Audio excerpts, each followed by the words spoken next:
For those who are ungrateful about having a job, God will remove that job from you if you continue on showing ungratefulness. Showing ungratefulness that you have this job is always calling off, always coming in late, and I mean 10 to 15, 20 minutes late. Uh, Always nitpicking with your coworkers. Always want your way, always crying and whining if you don't get your way. Trying to control everybody as if you're their mommy or dad. Always telling, but you're not willing to pick up the slack. But just because you don't personally like someone, you want to irritate. Those are signs of being ungrateful that you have a job.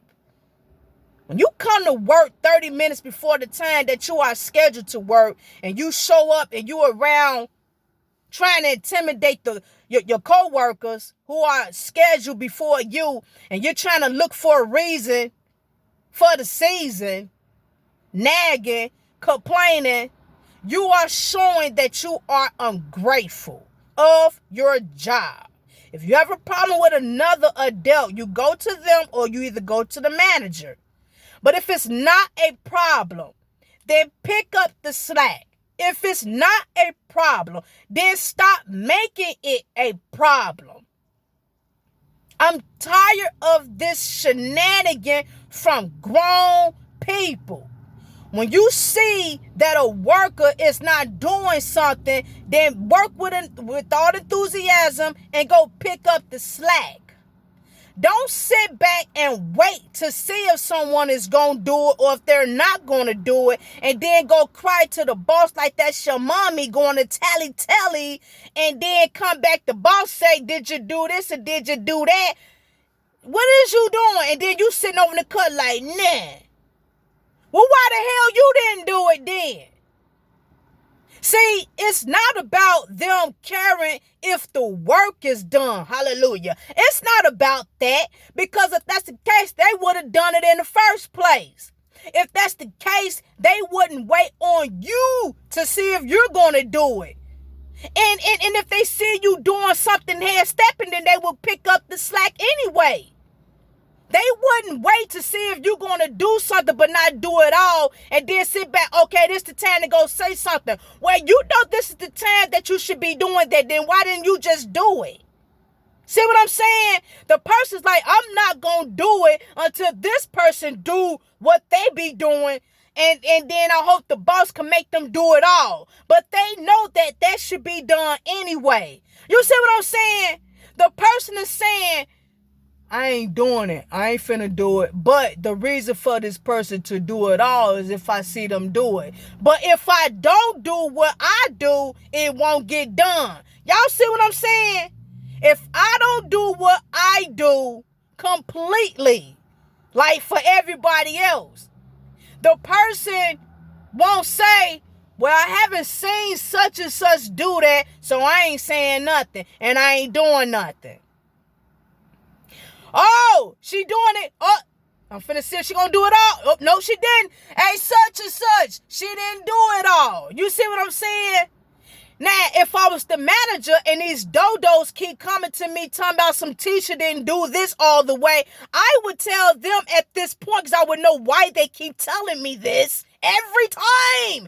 I would say, well, go do it then. If you saw Tisha do just that, then why you keep coming to me about why she didn't do all of it? That's the only time you come and tell me that. Well, you know that's the time that it should be done, then why don't you go and do it then? And when you start doing that, manager, then they will shut up. They will shut up because now someone is setting boundaries with their motives. Their motives is just to make me look bad. Their motives is just to be, I'm the favorite one, I'm going to tell it because they didn't do it and they should have done it. Well, why the hell you don't do it then? Because if Tisha didn't do that, it wouldn't have got done anyway. So if it takes for hallelujah, if it takes for Tisha to do just that little bit for you to be tally, then that's the time it should be done. Now go do it. And when Bobby realized he didn't put his foot in his mouth every time he told on Tisha, he realized, wait a minute, I'm going to have to go do that then. Wait a minute. If I tell on Tisha, then I mean that I'm going to have to do it. You see what I'm saying, people? Their motives is not to be this good worker who know that things need to be done around there. Their motives for tally on Tisha is just to get Tisha to be looked at as a slacker. But yet they're the slackers because they're not the ones who's willing to do it. They just want to be snitches. They want to continue to be slackers and tally. These are people who are ungrateful of their job. If I see Tony not doing something, I'ma just go on to do it. I'ma just do it. Okay, duh, he's a slacker. Whatever. Tony, he didn't do this and that and the other every day. Tony, he did that, but he didn't do this. Next shift. Tony, he did that, but he didn't do this. Next shift. Tony, he did this, but he didn't do that. I would be like, shut the hell up. Go do it then. What's your motives? People got to understand, what are your motives behind telling on Tiffany, Tisha, Tony, Robert, KK? What is your motives? Huh? You have to ask your employees that. Because let me tell you something. The ones that's doing this are the slackers. And once again, they do it to try to belittle what I have. And that's working with all the enthusiasm and having confidence. These are the same ones who's always watching me and be in their feelings. These are not the ones who mind their business and tend to their work ethics. These are the same dodos who watch me whisper and hate and want to be a satanic. I want her and him to look at KK as a horrible person. But you're the horrible person because you're not willing to do what KK didn't do. You're hoping that the manager say, well, KK, you didn't do that? Okay, well, you got to do all of it. See? That's what they want.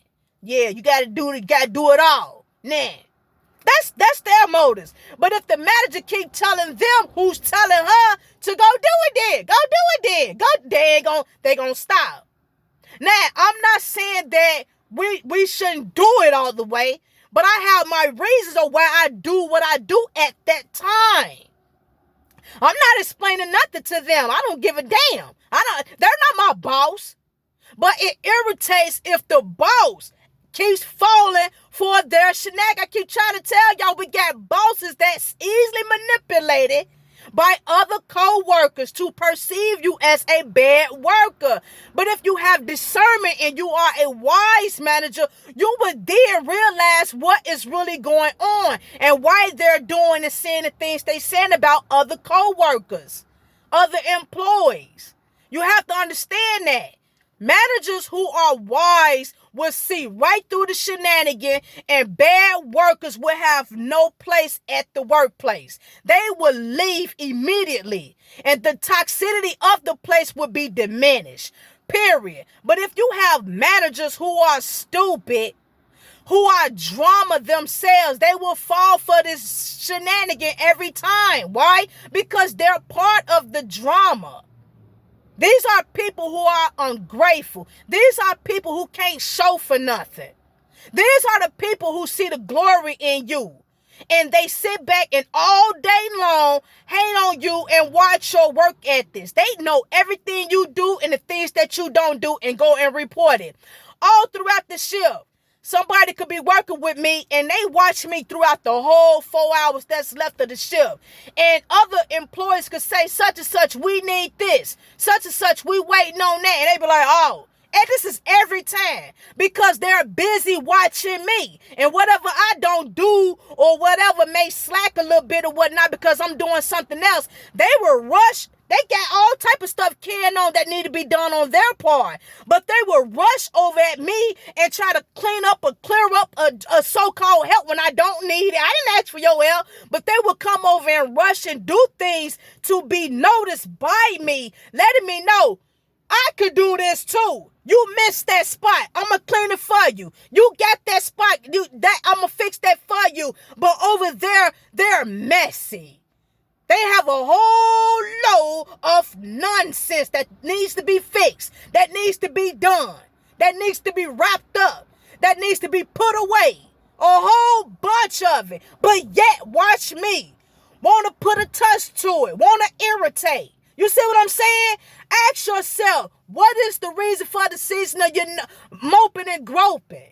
What's your motive? If you are a wise manager, you will see right through the shenanigan. I could voice my opinion about this shenanigan all day long. It will go through one ear and out the other. I come in and have a nice shift. I don't bother nobody. I don't like no one I work with.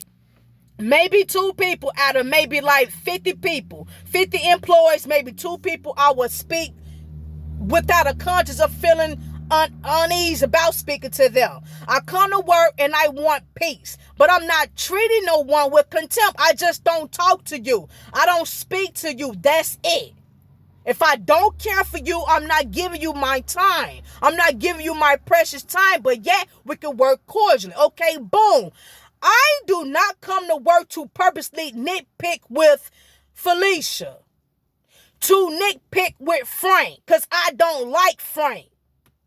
I don't want Frank to be walking on eggshells because of my evilness. That's ridiculous and childish. But yet, that's what they do for me.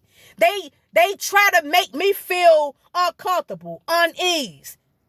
You see what I'm saying? They want me to feel uncomfortable and unease because they don't like me, because I don't talk to them. They come to work to irritate. You see what I'm saying? I don't come to work to irritate, and that's what bothers them. It bothers them that I give them no attention. I pay them no mind. And yet they want the attention from me. If they can't get it the way they want to, they're nitpick. That's what they would do. And see, they're so stupid that they're not realizing that that's more validation that they're giving me. That's more of a reason for me not to deal with them. Hallelujah. I don't know what is wrong with these demonic people. How dare you think that your tactics is what's going to let me wall down? Huh? No, it's going to be walled up and it's going to be locked. Huh? I'm just letting you know, enemies. When you come to work and your mentality is about trying to irritate the next worker, God will remove that job from you sooner or later, and you're going to sit somewhere and you're going to be like, why am I not working? Why I can't work? I'm able-bodied, but I just can't find a job. Won't nobody call me back this time. Even a stupid job, where I was able to get away with a lot of shenanigans. Oh, man, okay. I got to change. You see what I'm saying? People don't want to change. They're going to be forced to change. Huh? So, look, people who may be experiencing what I'm experiencing with dodo co-workers who have low self-esteem and lack confidence in themselves and hate on you, keep going. Keep going. And when it's time to speak up, you better do that. You let them know, look, I know what you just did. I know it's you doing it. I rebuke you and just go to the manager every time and let the manager know that you know what's going on. You know who's doing it. Now, sometimes you may not always know who's doing it, but you know what's going on. That's called discernment. Now, they could come at you and say things and make you try to look like a fool, and you don't know what you're talking about, and yada, yada, but you know that's why you're going to them. You have the courage to let them know that you know what's going on. See what I'm saying, people? But yet, they don't care. This is what's feeding them throughout the shift. They come to work to nitpick because of their self-esteem. And they rather leave knowing that they succeeded with something that they tried to accomplish. And that's straight negative. It's not even their work ethics. They're garbage. They don't come to work to be the best worker for the company. They come to work to hurt people's feelings. They come to work to destroy people's confidence because they're destroyed. This is what demons are doing in this society. We rebuking over here. Shalom.